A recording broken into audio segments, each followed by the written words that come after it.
designing our product, designing our policies, designing the workflow, designing the experience with inclusion in mind. Constantly having that challenge in your mind. Who aren't we thinking about? Who aren't we including? Who won't this work for? Us Gen Xers will be out of here in 5 to 10 years' time. The millennials are getting older. Gen Z is where it's happening. The measurements are pay gaps, satisfactions, hiring, productivity through Jira or something similar to track this, but also looking at the cultural shift in the world. We still see traditional ableism, sexism, racism, even if it's not overt, it's incidental or accidental, causing problems amongst employees.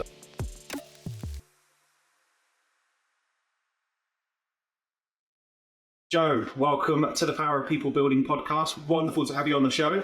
Hi, Sam. It's great to be here. Thank you for inviting me. For those who haven't come across you or seen your work or seen you on stage, I'm fortunate enough to see you on stage presenting. It'd be great to get a bit of a background introduction to who you are, what it is you do. Yeah, sure.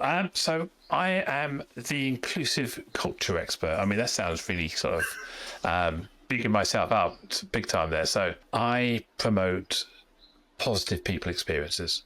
Simple as that. So most people talk about EDI, D&I, inclusion, this, diversity, that. I always think about that as being the kind of input, the words, the phrases, not the actions, not what results. So positive people experiences is what we're trying to achieve, whether that's in the hiring process, the employee engagement, employee experience, stakeholder, and customer experience. So all of those kind of things. How can I give you a more positive experience of interacting with me as an individual or us as an organization? So that's fundamentally what it is, because when I interact with brands, with people, I want to come away feeling positive and engaged with that brand, with that person. How quickly can we get turned off by a negative experience, whether we're a candidate in the recruitment process, we're not getting feedback, not having a great candidate journey, or whether we're an employee, the onboarding process sucks, the culture's toxic, whatever it may be. All these are like warning flags of toxicity in an organization that's going to damage the brand, impact on profitability, impact on employee engagement, impact on discretionary effort, and people will walk. So that's why I'm talking about here, is trying to instill this culture first, positive experience for all people coming into contact with your people. Wonderful. And I think some great audio bites there of exactly what it is that you do. And I love it. And I think I'll certainly come back to the profitability point. For anybody that's been listening and watching so far, it's been a big focus of the podcast today, is like actually showing commercial impact from what we're doing from a people perspective. But we'll go into that later. I think you gave yourself, the grandiose title, but I think once you've been on TV many times recently, battling it out with all sorts of well-known figures on the subject of all things ED&I. How have you found it? What's been the most contentious issue you've had?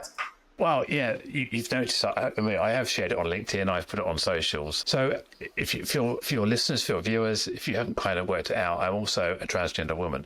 So, what I've been going on to channels such as GB News, of all people, that pit of inequity, if you like, is answering the tough questions on topical issues surrounding transgender people, whether it's trans people. We're talking about support within the NHS for young people, children, whether it's commenting on people who had maybe gone through an employment tribunal for discriminating against a trans person, or whether it's just trying to debate trans people in general, whatever topical in the news. So for some reason, GB News have picked up on me as someone who's willing to go into the lion's den and face the tough questions. I mean, on their website, they say, we get a balanced view so you can understand all the issues, but it doesn't feel very balanced in my chair. And I always feel the person who's in the other chair has it easy. They're the ones that they're trying to support their view, and I'm the one that's there just to be the stool pigeon, just to say, come on, yeah, Joe, you can't be serious. You mean this? No, I mean the other. So, yeah, if you do get a chance, I did Jacob Rees-Mogg, Aaron Widdicombe, Patrick Charlies, and a couple of other daytime ones as well, sort of panel and debated. So, yeah, it's a bit of fun. Not without its own prep and planning. I've probably done more prep and planning for each of those interviews that I have for today, for example, and I have prep for today as well. But I've got virtual post-its all around my camera. I'm sort of war gaming in my own head about the things they're going to be asking. I'm ready with my sound bites to come out. So, yeah, you know you haven't got much time. You've got about 3 minutes or something to get your point across. So yeah, every time they ask a question, you just land everything back in there because you know they're going to say, "Thank you, Joanne. We're off now." And it's like, "Oh, I want to say something else." So kind of get in there, hit them hard. Yeah, and I think with the people that you've been heading off against, there's a top trumps pack with their names on it, with all of their inclusions. I'm not sure what the addition of top trumps would be called, depending on your political lean.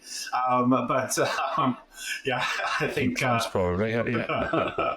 you've certainly been hitting it off against people who are incredibly well prepped and have teams of people supporting them and their kind of comments. I think it's kind of stands testament to the voice that you've been and the kind of pragmatic view on all things equality, diversity, and inclusion. I think one of the questions right now, I'm asking this to ED&I practitioners just in general. There is a lower frequency of mentions of ED&I when we're looking at corporate reports, which are being pointed out. There's like this discourse politically, more polarized politics on kind of opinions, particularly in this area. And it feels like quite a challenging moment, if I'm honest. Maybe that's just because AI has now featured in every single one of the Fortune 500 reports that, it's maybe taken some of the focus off not just ED&I, but lots of different areas. What's your view right now on where, I suppose, the industry within every industry is sitting? You read the papers, you hover around LinkedIn, you look at other places. I mean, undoubtedly, since the pandemic finished, and I know we're still talking about the pandemic, it's been long gone, but there's a long tail on this. But during the pandemic, well-being was up on the list. Everybody was talking about well-being. Everyone was doing these lunch and learns, doing training, trying to keep their people happy. They were worried about mental health. We saw Black Lives Matter come out. We saw Me Too movement coming out there. Sarah Everard in the UK, her rape, murder and kidnapping. We've seen a more prevalence of people talk about neurodiversity, ASD, autism, and we see that maybe a downplay in some of the older types of diversity. We kept talking about disability. Disability hardly ever gets a mention these days. Queer rights, people are kind of going, well, we've got queer people, we're fine again now. So it was definitely around gender, definitely around race, and definitely around neurodiversity. We saw a lot of action in the press and on LinkedIn. I think since the COVID sort of well-being bubble kind of burst, and probably about 18 months ago, we saw people go back to the office, just get on with it. Yeah, we're back here. Put your big girl pants on and just get back to work.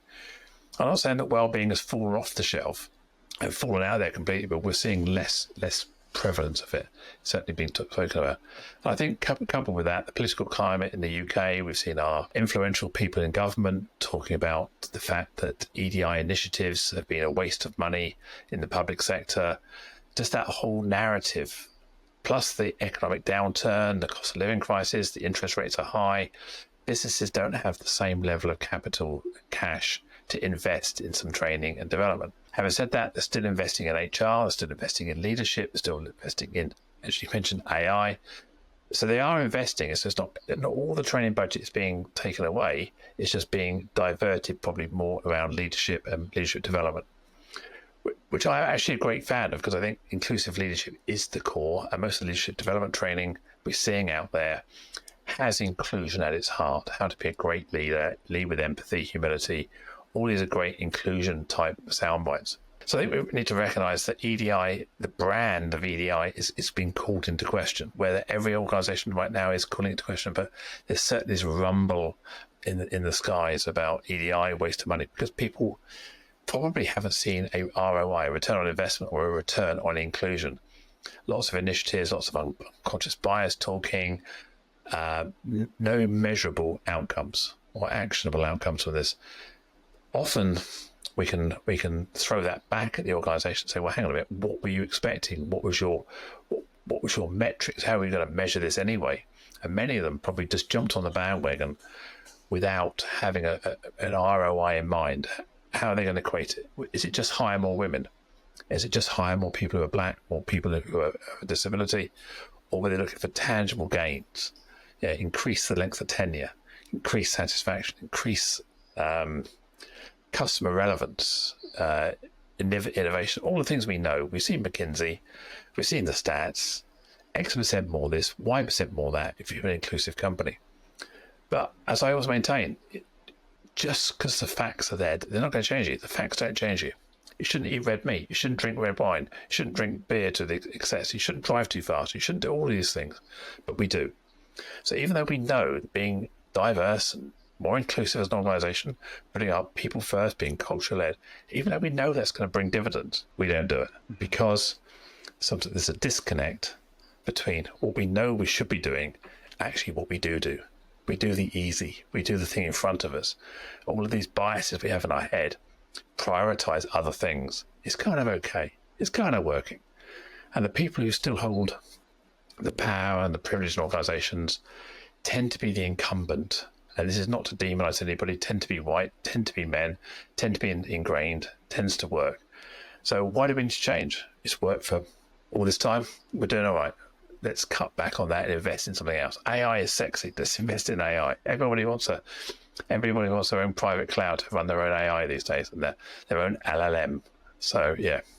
And it's almost like that pain ladder, right? I think that's another way of describing it. It's like that motion to move, where something's sort of, okay, if we make this change now, we might see incremental gains, exactly like you're saying.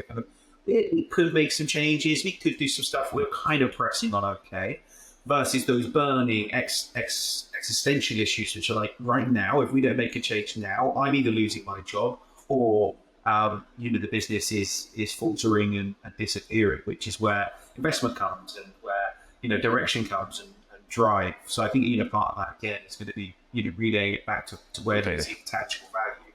And I think there are some great examples with diversity, equality, inclusion, in particular, where yes, you could look at all the big four reports, but then I think it's on leaders to actually replay that and think about evidence. Say we've done this and it has had this. Of course, there's a triage of other areas that could contribute towards it. It's always a careful, treaded game where you've got to think about exactly what you can lay claim to. So let's start it back a bit. And I think one of the things I really want to walk away from today is like some real practical examples of how people build experiences that are positive from your lens of looking at things and what that looks like. So talk about, I suppose, the structure of any encounter, person to person, as you framed it at the beginning, to create a positive one, whether that's employee or that's external. What does that look like? Like actually meat and bones or tofu, because you said red meat before, vegetarian, I'm not meat. So, my alternative. But yeah, what does it look like? What does the framework look like? Is there one? Yeah, I mean, there is. I mean, if we think, it's not an adage, you start with the end in mind. How do we want that interaction to go? So if you start off by wanting that positive outcome, that consciousness around that outcome, then you can put steps in place. So this is what I would call conscious inclusion. Designing our product, designing our policies, designing the workflow, designing the experience with inclusion in mind. Constantly having that challenge in your mind. Who aren't we thinking about? Who aren't we including? Who won't this work for? And it's perfectly reasonable for your product, your brand, your experience to be narrow focused. If you're providing a product in ladies sportswear, you're designing it with a fixed mind around a lady in sport, or maybe somebody who is high net worth wanting to wear designer sports outfits, whatever it may be. But we're looking for a certain category of person. So the fact is not thinking about larger size people. In fact, it's not considering men. In fact, it's not considering different things, different aspects. Maybe a budget isn't necessarily the problem, because you specifically said our product is for these. It becomes a problem where the product that you design for this core demographic forgets about somebody within that demographic. An example I often use is the thermos designed a soup flask. I don't know if you've ever used them. There's like a little thermos flask. Take the lid off, you pour your soup in, put your thing back on. It's got a spoon at the top, shut the lid, you go off. At lunchtime, pop, out comes your soup, and you've got your spoon. The problem with that product is it was designed by a right-handed person. It was tested by a right-handed person. It was signed off by a right-handed person. It was production by a right-handed person, because the second a left-handed person tries to use it, the spoon collapses and folds up, because the locking mechanism on the spoon only works properly if you're a right-handed person. So inadvertently, the thermos and other brands similar have excluded 10% of the population who are left-handed just in that one design initiative. And they may say, well, that's still 90% of the market, it's fine. But for those of us, me included, who are left-handed, we feel excluded by that product design. So that's the conscious inclusion. Who doesn't it work for? Who is part of the design team? Who's part of the testing team? Who's part of the brand, the image guidelines, how we create a product? So this is where we think about being more diverse, or I prefer the term broader demographic of people throughout the design process, questioning who doesn't it work for? Who does it work for? What is our image? How does this look? So that's, I think, the key thing when we're looking at designing process. It's designing it with consciously inclusive mindsets, challenging each other with why statements. How would that look? Who doesn't it work for? By designing with inclusion in mind, we're far more likely to have a system and process that works for more people. And of course, this has to be driven and led by the board. So I believe we need C-suite buy-in. We need our CXOs on board with this as a business priority. We want to be, this is our mission, people first, consciously inclusive, from end to end in our business. So we need a playbook. The playbook has to open up with the stated direction by the CXO, by the CEO, by the chair, saying, this is what we believe. And then that playbook would have best behaviors, language, brand guidelines, what do we stand for, our vision, our values.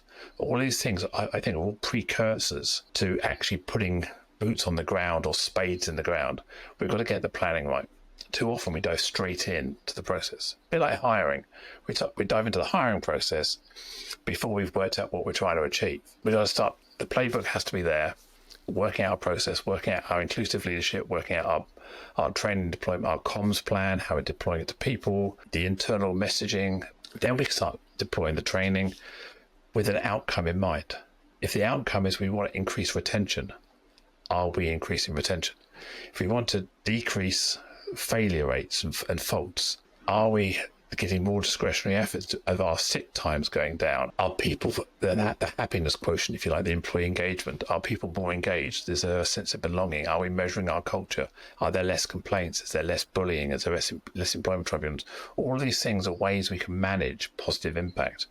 Then we can start looking at profitability. Then we can start looking at customer retention as well as employee retention.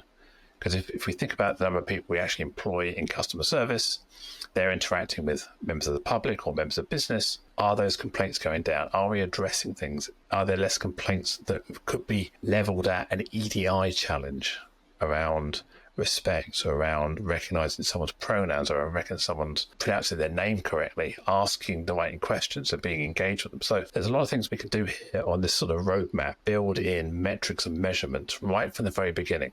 But the fundamental thing is, right at the beginning, is why do you want to achieve this? Why does it matter? So that big, massive why question, really important. That's from the top all the way down the tree. Why does it matter to me? Why does it matter to us? Because just getting your gender pay gap down is not the only outcome you're trying to achieve here. Yeah, and I think there's so much gold there. I think the big challenge, again, our kind of challenge a bit, it's like we need to be really cognizant of the fact that we can point to, hey, these are things which through this initiative we impacted.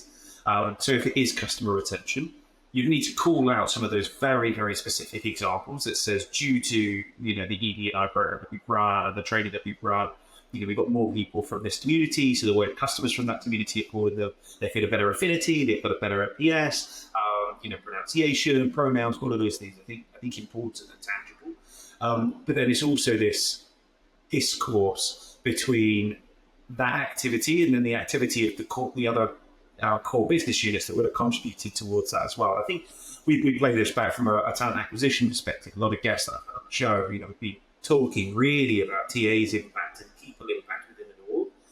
And we've got to be really careful to not say, hey, profit's gone up by 12% this year, and thanks to the people that we brought in, because your head of sales is going to have a feeling about that. Your head of marketing is going to have a feeling about that. Your innovation officer is going to have a feeling about that. Somebody who's done a brilliant merger that's expanded your customer portfolio by 1,000 customers and it's gone swimmingly, is going to have something to say. So I think it's like, what's the bit which we can lay claim to? What's the bit that you can say is ancillary? And I think there were some good examples there of bits where you could say, well, but this is direct. This is a direct output, and these are some of the indirect. But you don't think that the sales director, when he's looking at his return, his department, what sales have achieved, not doing it alone. So they may have hired some people in there. They may have a broader demographic of people in the sales team. It could be the sales team they had is being treated better with more respect. The well-being, the burnout. There's less toxicity. Therefore, all of these things have a positive impact on well-being and mental health. So therefore, we may not have hired somebody new. We may just have treated our people better. So yes, the sales director can claim responsibility and claim the glory for more sales, but he's doing that with a team of people who are more empowered, more likely to succeed. So I think some of it is nebulous, some of it is really, really hard to nail down. But what you need to be looking at is this trend. It's not absolute, it's a trend analysis where we're saying, here we are, we're baselining, we're benchmarking it, we're doing all of these things. What's the impact we've had? And then we can look at the impact on a trend of overall well-being. Fluffy though, and if I'm honest, if I put a very hard nose, we've got to look at our outcome, commercial outcome, business outcome. I think all of that stuff is still great, but I'd think about some of those other examples you gave earlier. I think some of that stuff is nailed on, and it goes back to what you were saying about defining the problem. If you said the problem at the beginning in your sales team, people weren't feeling empowered, they weren't feeling engaged, and now empowerment, engagement, etc., has got up, and retention has increased, and our attrition rates have got down. Then, all of a sudden, I think that is a lot more tangible. I think that's the bit which we've got to be so careful of in talent acquisition of people. And then it's almost more pronounced in D&I with the context of what we touched on at the top of the conversation of very public scrutiny. It's almost so some of those other parts as well, where what's the bits which we can nail, what's the bits that we could say we've contributed. See, I'm a great believer in this sort of the three pillars of ancient Greece: ethos, logos, and pathos. So we've got to think about the compliance, the Equality Act in the UK.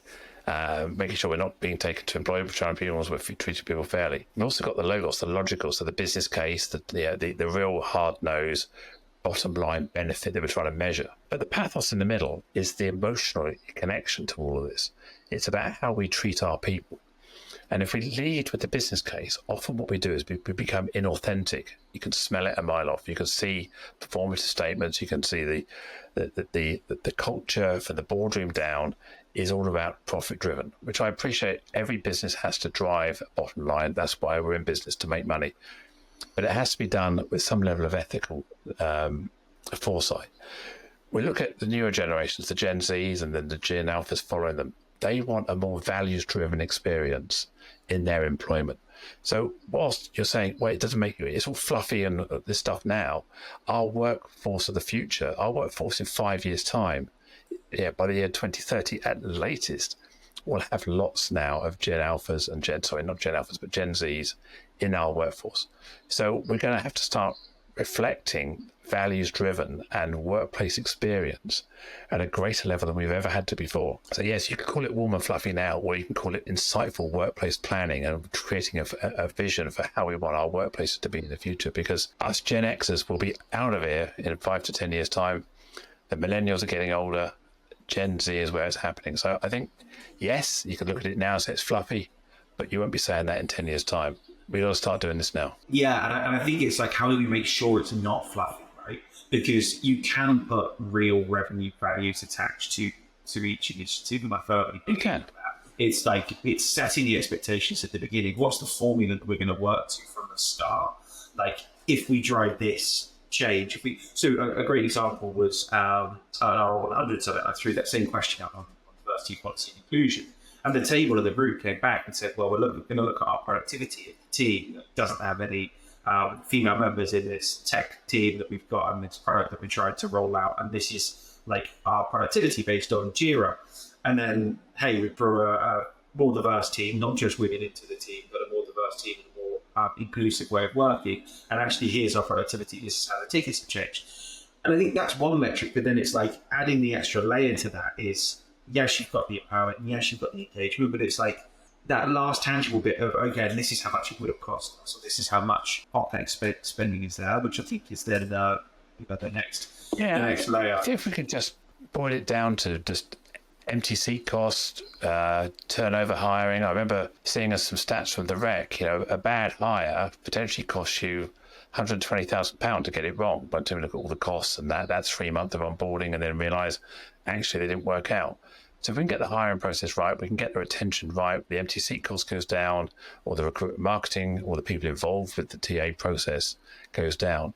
Just by increasing tenure by 10%, I think was the figure they were looking at, in going from 2.5 years to 3 year tenure. If we can get people to hang on 6 months longer, get more out of people, then we're going to see the bottom line benefit just on that one metric, let alone all the other things we're talking about. A situation at the moment where good talent is hard to find. We're competing for great people again.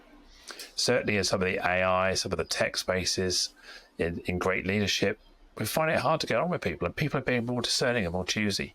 So again, culture, how you're perceived in the market as an organization, as a CEO, people are going to check out the C-suite and see who you are. Mm-hmm. So I think, again, part of your brand values is, are you walking that talk? It's not warm and fluffy how you treat people anymore. It is becoming an essential metric of how people perceive you, especially in the big city firms. Yeah, okay, maybe in your provincial, in your where work jobs are hard to get type place.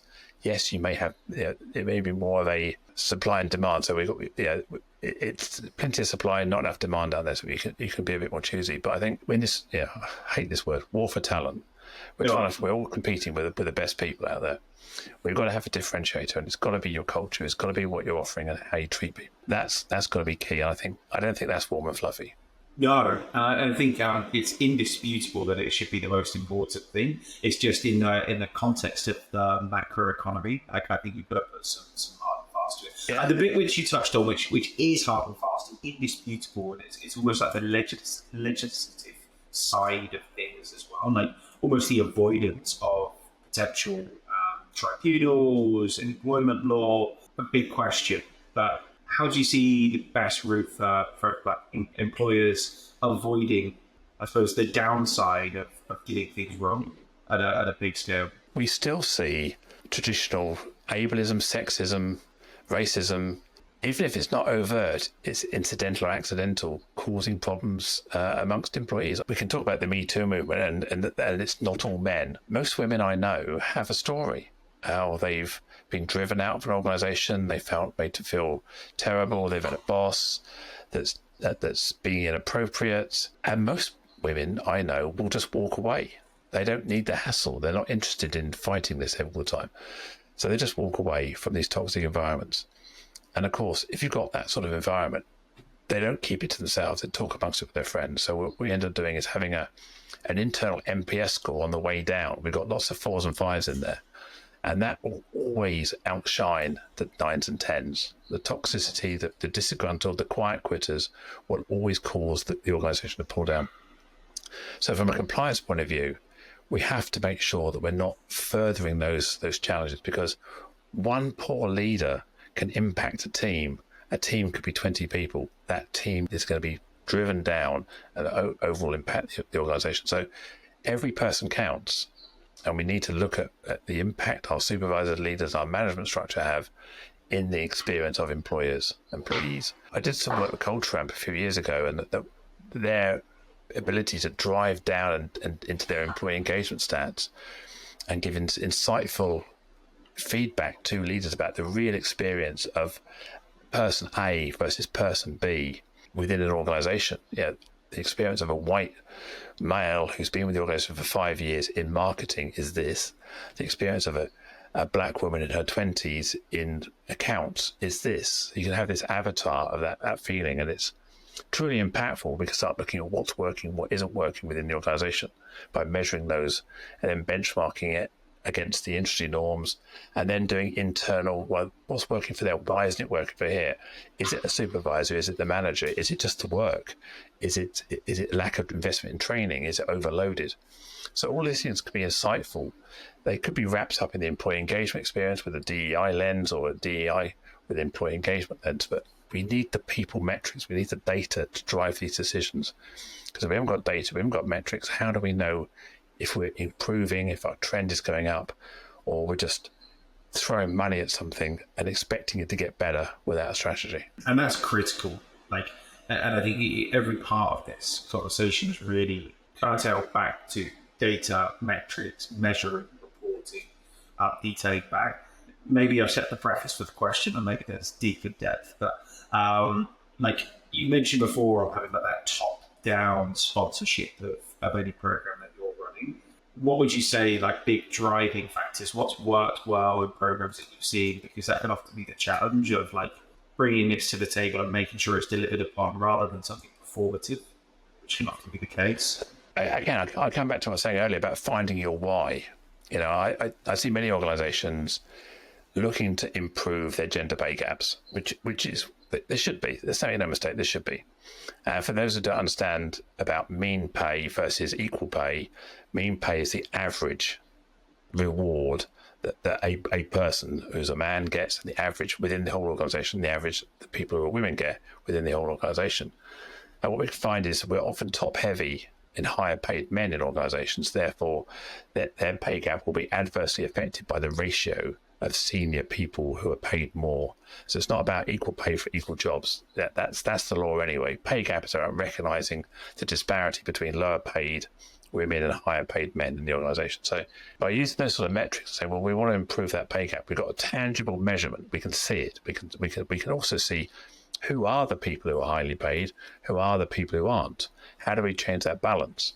How do we create a culture where we can attract and recruit women into those roles? But it's not just about recruiting more women. Why do we want to recruit more women? What's the objective here? Yeah, we can recruit loads of women. Why? Why do we want to? The specific outcome we're looking for from that, finding our why. Why does it matter? Why does it matter we hire more people from black, brown, and people of colour? We look at the way the world's going, India, China. These are going to be the powerhouses. Within the next 5 years at the latest, we're going to be talking to India and China. They're going to hold the balance of power in the world economy. We need to know how to interface ourselves into their environments, not expect them to do what they've done in the past, interface into our environments. So we need more cultural awareness. So all of these things are initiatives where if we're looking at 5, 10-year, 20-year workforce planning strategies and business strategies, we have to look at how the globe is changing and the balance of power is changing. So the why and how we're measuring it and what we're going to be doing must be first and foremost here. And we can't just carry on doing what we're doing. So the measurements are pay gaps, satisfactions, hiring, as you said, productivity through Jira or something similar to track this, but also looking at the cultural shift in the world and how we're going to be ready to respond for that. A whole workforce full of middle-aged white men is not going to be... We've seen organizations fail where they don't broaden their demographic. They're not seeing what's going on ahead.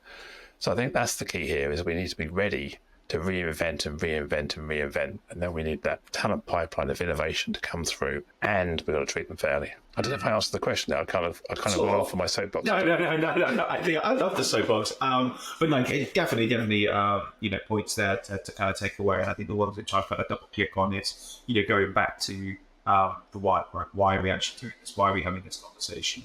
Because if you're often afforded that question, if it's been mandated from the top down through legislation or through something very much in the public eye, gender pay gap, but then querying that is one thing, and then it's almost asking the rest of the organisation why they've got this issue, why they've got this challenge, why they've looked at it this way. And if the echo chamber is the same, it's the same people trying to solve the same problem, well, you probably need an injection of different thought. And of course, when we're looking at diversity within an organisation, it doesn't always mean skin colour or gender or neurodiversity. It can be different social backgrounds, different parts of the country, different parts of the world that they've got lived or work experience in, or different languages. If you're launching a new territory, often essential. And it's funny, that one, the last one, because different languages is like a preset, right? When you're opening in a new territory, it will be, hey, it needs to be fluent in these languages. Well, can we look at fluency in understanding different social groups and how they operate when trying to target a different target market? It could be people who went to private school, it could be people who went to comprehensives, it could be people that are interested in export, white sport, etc. There's loads of different ways of cutting it. But that comes down to something called emotional intelligence and also cultural intelligence. With a blend of those two there, emotional intelligence is about how we show up, how we interact, how we build relationships, how we self-regulate and self-reflect. Cultural intelligence is our competency operating in a culturally diverse environment, or also known as when I'm working with people who aren't like me. Different. So it's we can't have a Hayes manual for every individual in the world. So this is how I need to be treated. So as leaders, as people who interact with people, we need to have a high level of cultural intelligence and a high level of emotional intelligence to be able to adapt our style to interface with someone else's style. And I often use the example of some old technology here. Do you remember the modems? When you dial out the internet, they used to make that screeching noise. Yeah. That noise they used to make and screech. That is what's called the handshake. They're establishing a protocol of communication before they connect. So they're checking the speed they can connect, the error correction, all the other things that they're trying to establish. So when we as a human, we have to establish our own protocol with who we're talking to. Am I talking too quickly? Am I not using enough empathy? Am I not using eye contact or body language? What are your motivators? What am I trying to get out of you? How do you want to communicate best? So all this kind of interface we need to handshake on and get an agreement. And often we expect people to be treated as we want to be treated, not treated as they want to be treated. So it's all, again, is as a leader, you've got a new person in your team. You sit around the table and say, okay, we're welcoming a new person here today. How do you like to be interacted with? If someone wants something from you, how does it work? Oh, don't text me. If you want something, send me an email. Give me half an hour to read it. Let me get a cup of coffee. Then I'm ready to talk. You go, okay, you don't like being pounced on. That's fine. And I'm just hit me with it. Whatever you want, just text me. I'll get onto it straight away. So again, it's building up that rapport with your team, and each of the team members has to adjust to that dynamic of how the other person wants to interact. So I think it's very healthy to have that protocol at the beginning of meetings, just to go around the table and say, how does it work best for you? What can we do to make this meeting most productive? How can you give the most of you? What do you need? Send the minutes out in advance, send the agenda out, make sure people know what's coming, or don't hijack. So I think it's important that we recognize that we as leaders, we as people have to take some responsibility for that modem handshake, that squeaky noise that happens before we start actually communicating, that listening phase where we start to understand who we're working with. And that may seem like leadership, but it's D&I, it's HR, it's all this sort of soft skills that we keep talking about that are as critically important as the raw technical skills as well. And I think, I love the metaphor of the modem as well. And I think any DJ who's performing to a group of people over the age of 30, you should be playing that, just to bring back those memories of trying to access the internet while the phone was still in use or vice versa. But I love that. DJ, when you're trying to blend the two tracks together, you're trying to find that common beat. You're got to get the two in rhythm, and then you fade one up and fade one down to keep the beat going. Yeah, so you can't just crash the two tracks together. Otherwise, everyone goes, "What's going on there?" So our brain knows what harmony feels like and sounds like, and it's about being conscious about that, consciously inclusive. So in our interactions, we're making sure that our people get the best out of themselves and the rest of the team. And you know what? I think there was a lot of bigger blue sky stuff at the beginning of this conversation and throughout. I think it's really important, and obviously longer tail, but that everyday inclusion of just asking somebody, how can we get the best out of this meeting? What works best for you? I don't think we do it enough. And often we think about setting up, everybody's in meetings all the time, right? And mostly remote. And thinking about setting up the meeting, you think, okay, what do we want to get out of this? What's the objective? What should be the cadence of the meeting? You ask all of these questions, you go to the process. Are we covering everything that we need to cover? Is all the data there across the course of the week? How does it all work? But actually, for the attendees of that meeting, you might have anecdotal feedback from some people. You might have feedback forms, but actually just asking somebody that question, whether they're a new joiner or existing, how can you get the most? Now, on the other side of the coin, you might not be able to please everybody with one structure of the meeting, but you can make some accommodations of, hey, here's a bullet point thing that's ahead of it, so that it's surfaces and make sure this person can bring their best self. Here's I don't know, a transcript to the bottom because people find it hard when lots of people are talking to kind of ascertain what people are saying. Here's, I don't know, the AI notes afterwards. Like, actually, you can make those accommodations without that much work. And it's, everyday inclusion there to make a better experience. So I love that. It's like a nice takeaway. Something really anybody could do day to day to make it more effective. Yeah, I mean, 1 in 6 of us will lose our hearing by the time we get to lose a substantial amount of hearing by our mid-50s as we age.